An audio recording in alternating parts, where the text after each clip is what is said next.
there and welcome to Lorena's Labyrinth. Once again, I thank you for joining me. If you're a returning visitor, I'm glad to see you again, and I appreciate your ongoing support. If you're a newbie to the channel, this is one video that's part of a series, and just a reminder, when we talk about numbers on the chart, we don't read them as standalone. These are basically the influences on the personality, the individual, and their personal pathways through life, if you like. And the reason we don't read them as standalone is because obviously there's a lot of stuff that goes into a person's pathway, and where there might be absences on the chart, it could be because it's compensated for with the ruling number or with sun signs, things like that. It basically just gives a little bit of extra insight into the potential challenges a person may face that they have to work through across the path. And it also can be helpful to parents of children. They can establish what perhaps areas of development they can work with the child to help them to become a fully rounded adult as they mature. So when we talk about the number 7 in general, it's a symbolic number, and it's symbolic of the temple, or the body temple, or the 7 chakra systems of the body, and these are known as the power centers. So it's a number of teaching and learning, and it carries a philosophy where learning is something that is gained from lived experience, and consequently mastery comes from this type of learning, as well as through sacrifice as the means of instructing a person. So the number 7 can be used for good, that is the creative aspect, or it can be worn destructively and associated with anxiety, loss, distress, as represented in the 6. So when we talk about experience, we're talking about both practical and philosophical experience, and this is where the teaching and learning comes through.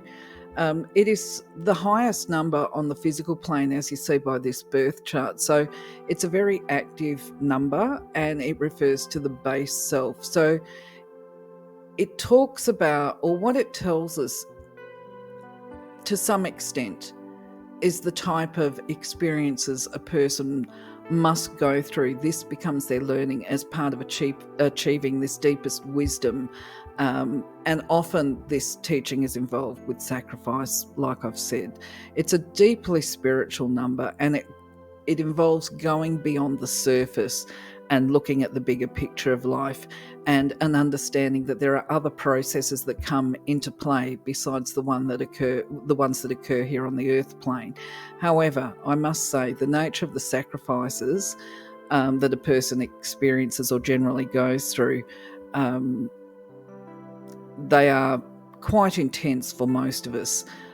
If we were not the people carrying the number 7 within our own charts or ruling number, we might find that they're quite extreme. But the beauty of the 7 is that generally people with this number or the sequences, they are generally able to take quite a pragmatic approach to life, and they seem to surmount them, because obviously that's where the mastery comes in, is that these are physical experiences, and this rising above the problems and the recognition that problems are temporary, they're not permanent conditions, and they're not permanently part of the life path. Although, to be fair, I think that some of them, if it includes loss of loved ones, they are permanent conditions if there's been a physical death, shall we say. If we're talking about physical stuff, obviously if someone's mother or father dies when they're a child, that will be something that they carry with them across the life path. But the rising above that means embracing the fact that actually spirit exists. For example, I'm just giving you an example here, and so that would be potentially how they develop their intuitive or divine gifts. So in my experience, people with 1-7 on their birth chart, they're going to actually understand the content that I'm going to mention now, or that I'm going to discuss, probably better so than those of us that don't have a 7 on our chart. But basically an outline of a person with 1-7 on their chart, it indicates that there's going to be sacrifices in health, love, money, or possessions that may be encountered over the life path. And these sacrifices or losses, than necessary for this unfolding of the soul, the ability to be able to see life through the eyes of the Creator and Spirit, and to live in a manner that reflects the loving kindness of the Creator.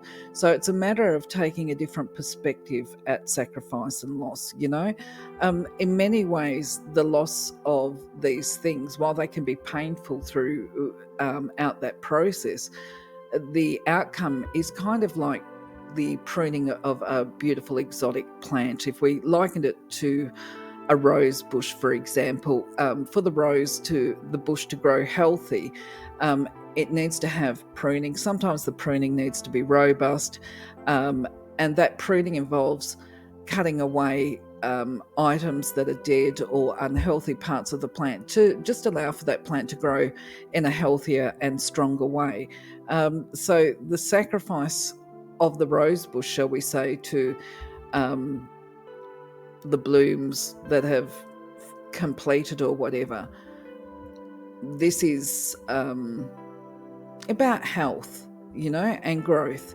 And so when we compare this to the person with the 7, especially if they've got a ruling 7, these sacrifices, they enable the person to understand humanity better and themselves, and to release negative tendencies. And it helps them to differentiate between what's a preference as opposed to a desire or an obsession. It helps them to understand what serves the highest good and what doesn't. And also this pruning, if you like, ensures that they're able to meet their purpose on earth. And that includes caring for their physical being and to be able to nurture and nourish it adequately. So within our relationships, we do release demands and replace them with unconditional love and kindness. That doesn't mean allowing, I've got to be clear when I always say this, that unconditional love does not mean allowing them to misuse, abuse, or mistreat us. It just means forgiving them through the process of understanding. And sometimes it's a case of disengaging emotionally from them. So this is a form of pruning as well, when that relationship is no longer healthy. There's reminders here that when we live and walk from a space of kindness, we never really lose if we're coming from kindness and unconditional love. We just release expectations of other people, and we develop this attitude of gratitude and a way of life. I'm always reminded of somebody that I know with a 7 who had extreme challenges in her life. Actually, there was a lot of loss involved with her, and that included the loss of a mother, where she ended up raising her sister, and then having to change countries. She had to travel. So there was loss of that familiar environment and separation from her father, although the relationship with her father, because of modern technology, was still there. It wasn't like being able to go down the road and say hello or whatever. The relationships, the healthy ones, took extra work, shall we say. So these are just examples of what sacrifice can look like. But of course, the purpose is about raising the perspective to embrace the divine vision, understanding the reasons why and the purpose for the losses and the sacrifice, and being able to view the life path within its context and see the beauty. Now, in a full numerology report, you would have this probably more clearly outlined, particularly if we were to be looking at the karmic life path, the karmic lessons. And I've mentioned this before, the only way that we can actually work those out is to have the birth time as well as the birth date, and then it can be calculated out. So I kind of find that to be quite revealing. So where there's 2 7s on the birth chart, this is indicative of a compounding, if you like, of the levels of sacrifice. It's a lot more intense, but it also brings into play this idea of the choices of creativity and destructivity, if that's a word, where people have choices within their situations. So for the person with 2 7s, we're looking at sacrifices or lessons that are primarily to be learned within health, love, or money and material possessions. And the experience are doubled right, in the effort of the divine to get the person to focus upon the deeper and the more philosophical understandings of life. And this is part of promoting them to explore the metaphysical aspects. And I would say probably divine healing energy and as well as compassion. And the thing is, though, when a person suppresses this inner yearning, because we all get this urge to do things and we can choose to ignore it or we can choose to run with it. But when the person represses the learning and the lessons aren't learned from the experiences, this is obviously demonstrated by constantly complaining and bemoaning of losses and quite a lot of blaming other people or blaming life as being unfair. Now, the consequence of this ongoing, and I hate to say it because I know there's people out there that aren't going to be happy or feel this is untrue, but this is actually a reality, that if somebody is constantly moaning and complaining, even though we might think that they've got valid reasons for being upset, they've had a hard life. I'm sure you will have heard of it. I know that I have at different times as well. Thought, well, look, you may have had a hard life, but right now, today, it's a matter of making the most of what we've got and the best of what we've got with what we've got, and choosing consciously to be happy within the circumstances. Now, that might be unreasonable for some people, or feel like an unreasonable expectation. There would be well, you walk in my shoes, you try walking in my shoes and then tell me how well you would do. That would probably be an answer by somebody with 2 sevens on their birth chart, depending on what the influences are. But the reality is that even if they said that and even if they're right, the problem is that if somebody is always constantly complaining and very heavy to be around, that other people will tend to drift away. They'll try not to associate with them because it becomes uncomfortable for them. It's kind of like when they go over and see them, they always come home on a downer as opposed to feeling happy, okay? So it makes them unattractive to be around. That would be the behaviour and conduct of somebody who has chosen the destructive path. Whereas somebody who decides to be creative and constructive in their approaches, they're likely to be more matter of fact. And realistically, I say realistically, in my experience, these people that choose to live creatively, they're just incredible, and they're quite inspirational to the rest of us who sort of think like, oh my goodness me, you've been through so much, and yet look at you. You know what I mean? Like, you're just a joy to be around. And this is what I find with the people with the ruling 7 and the 7s on their birth chart who have chosen to live constructively and creatively and to rise above those problems. And in fact, they do become really amazing teachers, actually. And I have found them primarily working in the mental health field or health fields, providing support to people because they just have this enormous amount of compassion within them. So I guess the difference between the 2 sevens on the birth chart and the 3 sevens is actually with how they approach these challenges, because on a superficial level, like I discussed before, for those of us that don't have this number combination, we would look at it and be, fairly shocked at some of the losses that these people have lived through, especially once they've gone the positive and creative path, and we would find them quite inspirational. But where I'm going with this is the person with 3 sevens tends to, rather than go down that destructive pathway, they tend to actually take this attitude. This is why I've called the phoenix rising above the problems.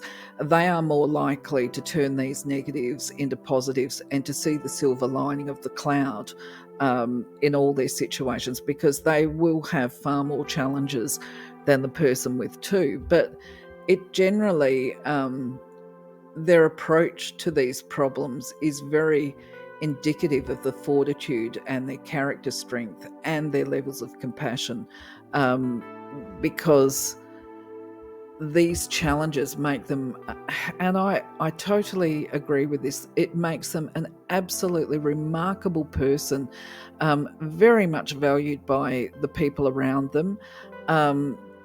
if they haven't learned to in the young years, they will learn as time goes by to recognise the opportunities within every difficult situation that they come across. So basically, they can see blessings within every tragedy, where most of us might look at something tragic that's occurred and go like, oh my God, that's dreadful.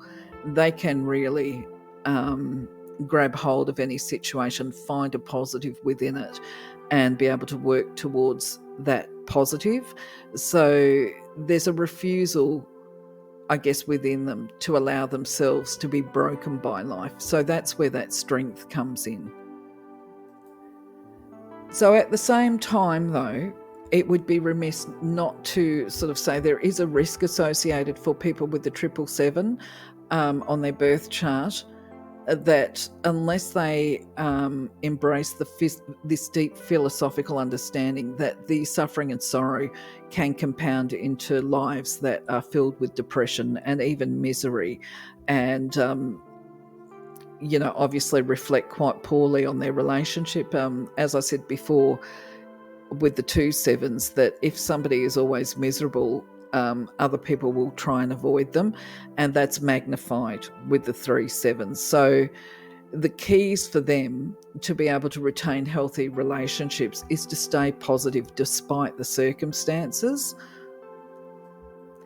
So where there's 4 7s on the birth chart, goodness gracious me. Okay, all I can say is I'm really grateful, one, in the first instance, that we're not going to be seeing it again for many years. The next time it should appear will probably be about July the 7th, 2077, if I've done my calculations correctly, which of course it's in a rush. Hope I've done it right. But anyway, it's going to be a really big burden for them to carry, and I would say it's probably the burden that they carry is probably compounded by the fact that the birth date is actually the sign of Cancer, the sun sign of Cancer, and they are incredibly sensitive at the best of times, despite putting on a brave front to everybody around them. So if you're looking at this particular combination, you're looking at somebody that is highly, highly sensitive, who also has to, according to the numerology, experience a lot of losses. And so parents of this particular child, well, in the first instance, I'd be advising or encouraging them to, if you think it's going to be born on July the 7th, you might want to actually, goodness me, then they're born with the 3 7s. You know what? July 2077 is not a good month to be having babies, I would say. But anyway, moving along, the key for the parents is to turn the sacrifice that they will experience into learning opportunities and to developing an attitude of gratitude and optimism. And this is kind of like teaching the child from an early age that the glass is half full as opposed to half empty. I mean, obviously we want them to have a full glass, but if it's got to be half full, we look at half full. So the other thing is the parents would be encouraged to teach the child to be able to understand and live in the present moment right now.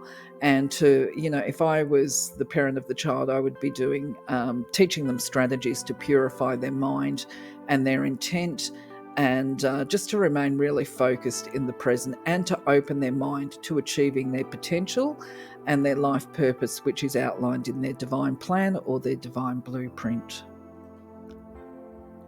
So an absent 7 on the birth chart is actually quite a good sign for the rest of us, because unless we've got a ruling number of a 7, it means that we're actually not required to experience the lessons of loss and sacrifice to the same level that those with a 7 on their birth chart or a ruling number of 7 have.